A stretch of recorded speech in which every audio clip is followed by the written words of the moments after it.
The truth about circumcision. Part 2b.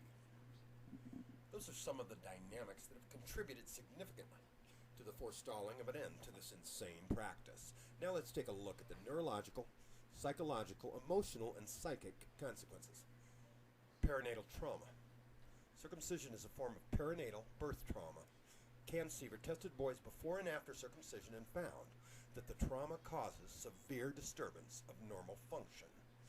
Taddeo and others documented behavioral changes at 6 months of age, suggestive of PTSD in circumcised boys. Yilmaz et al. Have demonstrated PTSD in boys in the phallic period who are undergoing circumcision for phimosis. Reinhardt has documented post-traumatic stress disorder resulting from the perinatal trauma of circumcision in middle-aged males. Substantial evidence that perinatal trauma and or deprivation of pleasure contribute to later aggressive, violent, and or suicidal behavior. Anand and Scalzo suggest that early trauma predisposes to altered pain sensitivity, stress disorders, ADD hyperactivity, and self-destructive disorders.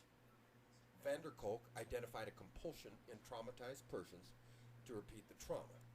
Goldman reports that the performance of circumcision by a circumcised male doctor may be a reenactment of one's own circumcision trauma.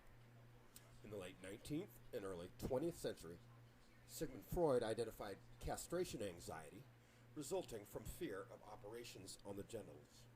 As early as 1929, British analyst Edward Glover reported a case of impotence secondary to castration anxiety caused by a particularly brutal circumcision.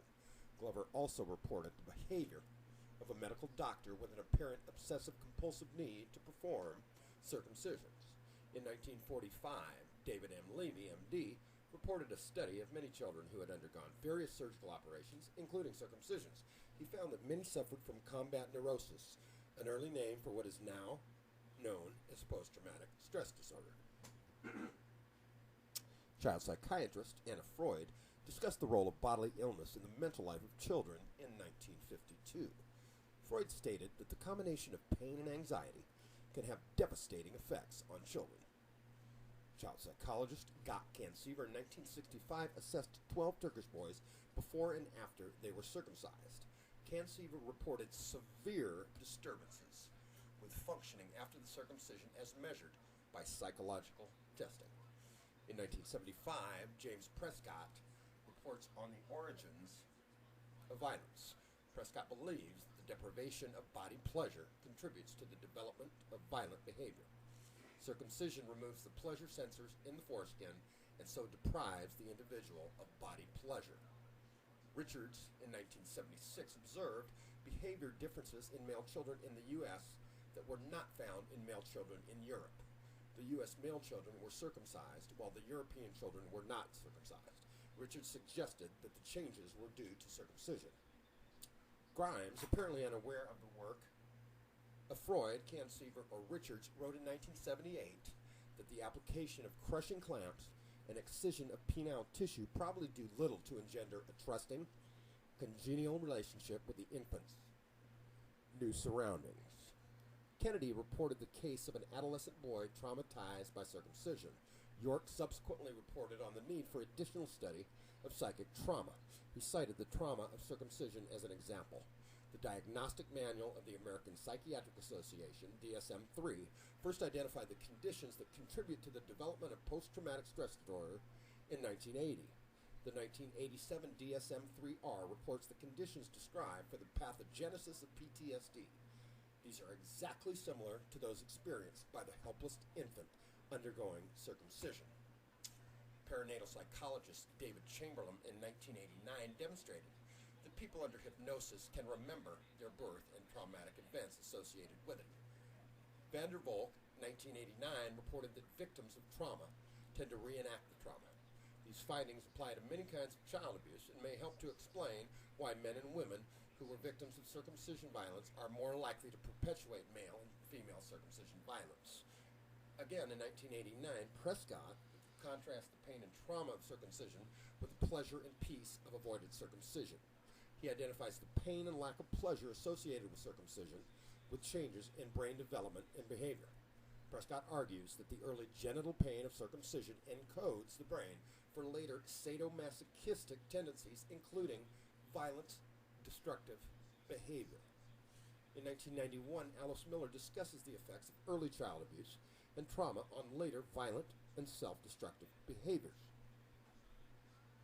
Walter and Strymer have reported a case of body dysphoric disorder secondary to circumcision.